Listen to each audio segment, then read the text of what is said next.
Drugs ಅಂತ ಮಾದಕ ವಸ್ತುಗಳು ಹುಬ್ಬಳ್ಳಿ ಅಂತ ನಗರಕ್ಕೆ ಬೇರೆ ಬೇರೆ ಕಡೆಯಿಂದ ಬೇರೆ ರಾಜ್ಯಗಳಿಂದ ಬರ್ತಾ ಇದೆ. ಹೀಗಾಗಿ ಯುವಕರು ದಾರಿ ತಪ್ತಾ ಇದ್ದಾರೆ. ಕಾಲೇಜ್ ಕ್ಯಾಂಪಸ್ಗಳಲ್ಲಿಯೂ ಕೂಡ ಮಾದಕ ವಸ್ತುಗಳು, ಅದರಲ್ಲೂ ವಿಶೇಷವಾಗಿ ಡ್ರಗ್ಸ್ ಬಹಳ ಸುಲಭವಾಗಿ ಸಿಗ್ತಾ ಇದೆ ಅನ್ನುವಂತ ಅಲಿಗೇಷನ್ ಕೇಳಿ ಬರ್ತಾ ಇದೆ ಮತ್ತು ಅದು ಸತ್ಯಕ್ಕೆ ಬಹಳ ಹತ್ತಿರ ಕೂಡ ಇದೆ. ಅದರ ಬಗ್ಗೆ ಸರ್ಕಾರ ಕ್ರಮ ಕೈಗೊಳ್ಳುತ್ತೆ. ಎರಡು ಹೇಳ್ಬಿಡ್ತೀನಿ ನಿಮ್ದು ಇದು ಅಕ್ರಮ ಸರಾಯಿ ವಿರುದ್ಧ ಆಫೀಸರ್ಸ್ಗೆ ವಾರ್ನ್ ಮಾಡಿದ್ರೆ ಎಲ್ಲೂ ಗೊತ್ತಿಲ್ಲ.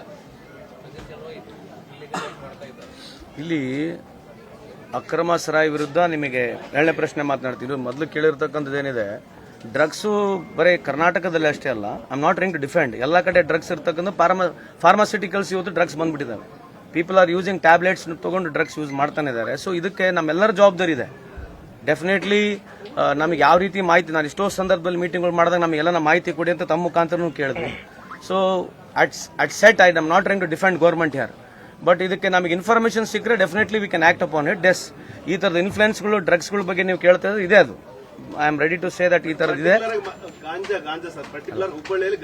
ಅಲ್ಲ, ಪರ್ಟಿಕ್ಯುಲರ್ ಆಗಿ ಇಂಥದ್ದೇ ಅಂತ ನನಗೆ ಗೊತ್ತಿಲ್ಲ. ನನಗೆ ಇನ್ಫಾರ್ಮೇಶನ್ಸ್ ಇಲ್ಲ. ಯಾಕಂದ್ರೆ ನೀವು ಕೇಳ್ತಕ್ಕಂಥದ್ದು ಅಲಿಗೇಷನ್ಸ್ ನೀವು ಕೇಳಿದ್ರೆ ಡ್ರಗ್ಸ್ ಈ ದೇಶದಲ್ಲಿ ಇದೆ.